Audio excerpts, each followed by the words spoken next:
Alors j'espère que vous êtes bien assis, parce que j'ai peur d'être un peu long ce matin. Aïe, aïe, aïe. En effet, nous sommes dans la suite de nos paraboles agricoles chez Matthieu, et nous restons finalement dans la même thématique que dimanche dernier, pour ceux qui étaient là, la semence. La parole du Christ est donc la bonne semence. Et nous l'avions vu dimanche dernier, le semeur sème comme un fou, partout, même à côté du champ, jusque dans les pierres et les ronces. Parce qu'il est comme ça, Dieu. Un Dieu fou d'amour qui sème, même là où ça ne devrait pas lever. Et la question que se posait la première communauté chrétienne, c'était celle du pourquoi. Pourquoi tout le monde ne la reçoit pas, cette parole, qui est pourtant destinée à tous ? Et ce matin, dans la suite du texte, la question s'est un peu déplacée et différente. Pourquoi, alors que la volonté de Dieu, c'est le beau, le bien, la belle, la bonne semence, pourquoi le mal et le malheur ? Bien redoutable question, en vérité. Mais auparavant, résumé des épisodes précédents avec cette question, qu'est-ce qu'une parabole ? Désolé pour ceux qui étaient là dimanche dernier. Mais il paraît que des fois, écouter 2 fois, ça permet de bien comprendre. On ne sait pas. La parabole est un récit symbolique. On peut noter d'ailleurs la proximité lexicale entre, en grec, synbalo et parabalo, le symbole et la parabole. Littéralement, il s'agit de jeter à côté ou jeter avec. Parabole, donc, vient de jeter à côté et signifie comparer. Mais c'est aussi un terme de navigation maritime à l'époque, qui signifiait caboter, vous savez, aller d'un port à un autre port. L'Antiquité connaît bien les paraboles. L'équivalent hébreu est mashal. Mashal signifie le proverbe, la maxime, le dicton, l'énigme, la fable. Platon et Aristote connaissent bien et emploient le mot. Ésope développera le genre et sera repris par un nom que vous connaissez tous, même les plus jeunes, Jean de La Fontaine. Car qu'est-ce qu'une fable en vérité, sinon très exactement une parabole ? La meilleure définition peut-être de la parabole serait de retourner dans le texte biblique. Vous relirez 2 Samuel chapitre 12 où il nous est exposé comment Nathan, le prophète, va voir David et lui raconte une histoire pour faire comprendre à David son iniquité. Le mot parabole apparaît 50 fois dans tout le Nouveau Testament, toujours dans les évangiles. C'est donc propre au genre évangélique, sauf en 2 fois dans l'Épître aux Hébreux, avec le sens de symbole, justement. Notons que l'évangile de Jean, le 4e évangile, n'emploie jamais le mot parabole. Peut-être parce que l'évangile de Jean est en lui-même un gigantesque texte symbolique. La parabole, c'est donc une histoire inventée par l'auteur qui veut nous prendre par surprise et qui veut provoquer chez l'auditeur une logique de changement. Mais attention, ici, je précise, il faut distinguer entre allégorie et parabole. L'allégorie démembre le récit pour doter chacun de ses composants d'une signification précise. L'allégorie démontre, explique, enseigne. Elle utilise la comparaison, l'analogie, le comme. C'est par exemple dans l'histoire de l'art ce que l'on appelle les allégories des sciences, des lettres, qui passent par la personnification de la discipline, avec comme aide de lecture des emblèmes clairs et lisibles par tous. Alors que la parabole n'utilise pas l'allégorie, ce n'est pas une allégorie, elle ne fonctionne pas par analogie, mais par métaphore, c'est-à-dire le transfert du sens par une autre image. La métaphore n'est pas là pour expliquer, mais elle a un pouvoir de choc qui agit sur notre imagination. Elle ne fonctionne pas par analogie, comme, mais par dissonance, par surprise, Elle dispose d'un pouvoir qui stimule l'imagination. Elle n'argumente pas, mais procède par substitution. La parabole, dit l'exégète Daniel Marguerat, est une fenêtre par laquelle nous pouvons regarder le monde à neuf. La parabole est donc bien un langage de changement. Et c'est pour cela que Jésus parle en parabole, parce qu'il veut nous faire changer. Mais surgit alors pour nous, ce matin comme dimanche dernier, un problème, car Matthieu fait suivre ces deux paraboles, celle du semeur et celle de l'ivraie, d'une explication. Et d'une explication par le moyen de l'allégorie. Pour ce matin, le semeur, c'est le Fils de l'homme, le champ, le monde, le bon grain, les bons chrétiens, l'ivraie, les mauvais hommes, l'ennemi, le diable, la moisson, la fin du monde. Or, je viens de dire qu'une parabole ne peut pas s'expliquer par allégorie. Problème. Alors que se passe-t-il? Nous sommes vraisemblablement en présence, nous disent les exégètes, comme pour la parabole du semeur, d'une des premières prédications de l'Église primitive sur le texte. Si la parabole proprement dite, les premiers versets, représente bien un enseignement de Jésus de Nazareth, tel que l'ont reçu les disciples, son explication, les versets suivants, nous donne vraisemblablement l'écho de la première réception de ces paroles par la première communauté. Compréhension qui tient compte bien sûr du contexte de l'époque. Mais la question que se posait l'Église primitive il y a 2000 ans, finalement est la même que nous aujourd'hui. Pourquoi? Pourquoi alors que le semeur vient et qu'il dispense sa parole? Pourquoi, si souvent, ça ne marche pas? Pourquoi notre monde n'est-il pas un beau champ de blé sans mauvaise herbe? Pourquoi n'est-il pas une belle vigne, sans rien à y faire qu'à la regarder croître? Juste aller à la chasse.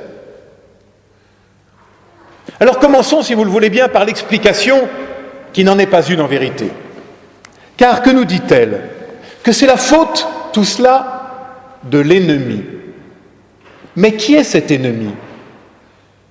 Les versets 38 et 39 nous proposent trois mots différents. Le mauvais, l'ennemi et le diable. Mauvais, ponerou en grec, que nous retrouvons dans le Notre Père. Délivre-nous du mal, du mauvais. C'est littéralement tout ce qui est défectueux, en mauvais état, et au sens moral, ce qui est douloureux, et du coup, ce qui nous fait mal, ce qui est méchant. Nous connaissons bien cette réalité. L'ennemi, ectros, c'est l'adversaire, au sens militaire, celui qui combat contre moi. Quand Matthieu dit « aimez vos ennemis », c'est ce même mot qu'il emploie.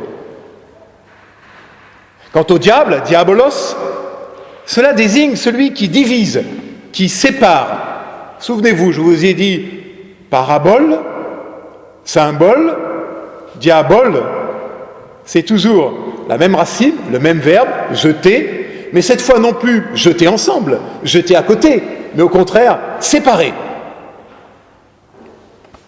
Le diabole est donc en grec l'exact opposé du symbole.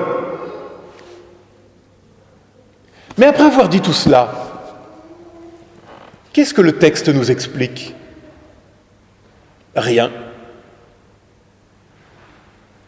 Il met juste des mots, les mots disponibles à l'époque, et qui d'une certaine façon le restent encore pour nous aujourd'hui, sur cette réalité que représente tout ce qui s'oppose à la parole, tout ce qui s'oppose à la vie, tout ce qui s'oppose à l'être. Car comment dire en vérité la non-vie face à la vie? Comment dire le non-être face à l'être? Comment dire le non-amour face à l'amour? Comment dire le chaos face à la création? Ce type d'abstraction, dans le raisonnement, n'est pas encore possible il y a 2000 ans. Le langage de l'époque ne le permettait pas, comme il n'est toujours pas possible d'ailleurs envers un enfant de 10 ans. Alors il faut faire des images, prendre des figures. Il faut personnifier avec cette figure du méchant qui représente tout ce qui s'oppose en nous, entre nous et au dehors de nous, à la vie, au bonheur, à l'amour. Mais en fait, et j'y insiste, l'Évangile ici n'explique pas le pourquoi. Pourquoi un ennemi? Pourquoi un diable? Pourquoi un mauvais? L'Évangile n'explique pas. Parce qu'il n'y a rien à expliquer, juste à combattre. La regrettée théologienne France Quéré écrit très justement, je la cite, « Le mal ne s'explique pas. S'il s'expliquait, il serait légitime. Il s'incorporerait à l'ordre du monde, il sculpterait une pierre de l'édifice, et par conséquent cesserait d'être exécrable, puisqu'il concourrait au bien individuel et collectif. » Et France Quéré de poursuivre, « Le mal ne s'explique pas. Inutile désormais d'inventorier l'ordre des causes, il est définitivement scellé, le mal est ténèbres, son énigme ne desserrera pas les dents. » Fin de citation. Et Paul Ricoeur, le philosophe, de compléter, « Seul le langage symbolique permet de nous en approcher un peu et d'en dire quelque chose de cette réalité dont nous ne pouvons rien dire. » Et l'Évangile, lui, de nous proposer ces figures symboliques, ce qui s'oppose, ce qui accuse, ce qui divise.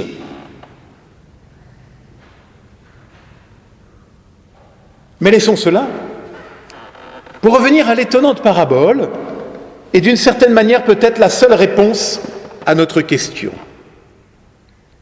La parabole de l'Évangile de ce matin retentit alors comme un coup de tonnerre dans notre ciel. Laissez-les grandir ensemble. Quoi? La mauvaise graine avec la bonne? L'ivraie avec le bon grain? Mais non! L'Évangile de nous dire, laissez-les grandir ensemble. Et là, c'est véritablement une invitation à changer de regard pour nous sur le monde, sur la vie, et peut-être aussi sur nous-mêmes. J'ai dit il y a un instant, il n'y a rien à expliquer face au mal, sinon le combattre. Mais attention, pas de n'importe quel combat. Le piège ici serait de nous croire appelés à être des combattants contre le mal. Mais c'est là un piège immense, car nous ne sommes pas appelés à être des nettoyeurs ou des purificateurs du monde. Voilà ce que nous rappelle fort à propos cette page d'Évangile. Laissez-les grandir ensemble. Et si nous inversions notre regard? Non plus être des obsédés du mal, débusquer tout ce qui ne va pas, dénoncer d'un doigt accusateur, et Dieu sait si nos églises ont fait cela au cours des siècles, mais devenir des obsédés du bien, des obsédés de la beauté, des obsédés de l'amour, des obsédés de la gratuité, en jargon théologique, des obsédés de la grâce. Laissez-les grandir ensemble. Notre job n'est pas de vouloir éradiquer le mal, mais de démultiplier le bien. Parce qu'on ne combat pas le mal par le mal, mais on combat le mal par le bien. En tout cas, c'est la seule arme que veut nous donner l'Évangile. Et cela nous amène à renoncer à l'idéologie du pur. Notre vie ne sera jamais pure, nos églises ne seront jamais pures. Il n'y a pas de corps pur. Nous vivrons toujours dans l'ambiguïté de notre condition humaine, ivraie et bon grain mélangés. Toutes ces ivraies qui représentent l'adversité dans nos existences. Et il y en aura toujours. Arrêtons-nous encore un instant sur le mot employé ici dans notre parabole et que nous traduisons par ivraie. Le mot en grec, vous le connaissez tous, c'est zizanie. Les zizanies sont ces plantes qui, malheureusement, poussent partout dans notre monde et qui infestent tout. Alors allons-nous céder à la tentation du bon sens, ce que ferait n'importe quel ouvrier agricole, arracher l'ivraie? Mais le maître de la parabole dit « Laissez-les grandir ensemble ».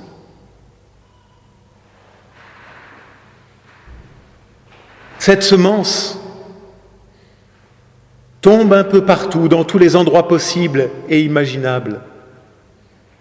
Le champ, c'est tour à tour le monde, l'Église et nos vies personnelles. Et la zizanie, encore une fois, se trouve, qu'on le veuille ou non, dans le champ de nos vies. On la rencontre partout. Et même la bonne semence, on est en droit de se demander si, lorsqu'elle se met à grandir, il n'y a pas toujours d'un peu de zizanie qui s'en mêle. On aimerait pouvoir éradiquer tout cela, avoir une vision simple et pure, arracher une bonne fois pour toutes l'ivraie et la zizanie. Et pourtant, l'Évangile déclare « Laissez-les grandir ensemble ».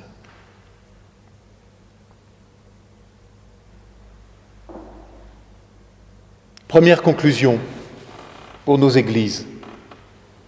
Car cette parabole nous met en garde, me semble-t-il, contre une certaine représentation de l'Église. L'Église n'est pas et n'a pas à être un corps pur. L'Église ne doit pas être parfaite. Elle ne doit même pas y aspirer, car alors elle va devenir exclusive.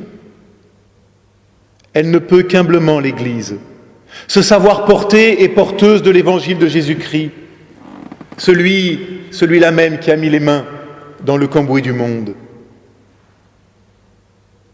Corps mixte, corps mélangé, et pourtant corps ensemencé par cette parole de vie contre toutes les puissances de mort,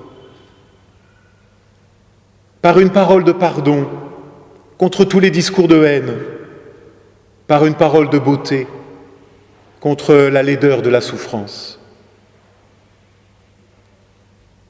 Conclusion ensuite pour nous-mêmes.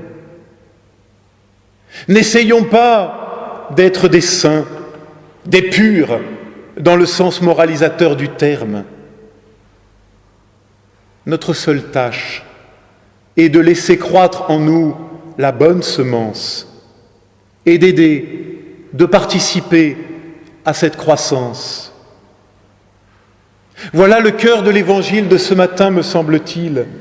Voilà la parole que Dieu dit au monde. Sortez de vos logiques mortifères. Sortez de toutes vos logiques d'épuration, qu'elles soient ethniques, religieuses, politiques, économiques ou d'orientation sexuelle. Nous avons tous reçu cette terre en partage. Personne ne doit en être exclu. Et les églises ne sont pas là pour faire le tri, ni pour dénoncer les mauvaises herbes. Elles sont là pour proclamer le pari fou d'un Dieu qui choisit le grandir ensemble. Elles sont là, les églises, pour proclamer la dignité fondamentale de tout homme, de toute femme, contre tous les faux dieux, contre les idoles de toujours. Le pari fou d'un Dieu fou qui choisit de croire en toi, en moi, en chacun de nous, même à travers nos isanies et nos ivraies. D'un Dieu qui veut nous donner le courage d'être, ce courage de naître à chaque pas, car vivre, c'est naître à chaque pas, et cela sans nous lasser jamais, fût-ce au milieu d'un champ d'épines et de ronces. Oui, proclamer et vivre de ce pari fou d'un Dieu fou qui choisit de faire confiance dans la bonne graine, celle de sa parole, et de tous ceux qui tentent d'en vivre, fût-ce au cœur de la zizanie la plus sordide. Laissons-les grandir ensemble. Il y a derrière ces mots ce oui inconditionnel que Dieu dit au monde, que Dieu dit à toi, que Dieu dit à moi, que Dieu nous dit. Et souvenons-nous, la plus petite graine peut donner un grand arbre. Alors soyons seulement, humblement mais résolument, le vin dans la pâte, grain de sénévé. Du reste, Dieu s'occupe. Laissez-les grandir ensemble. Amen.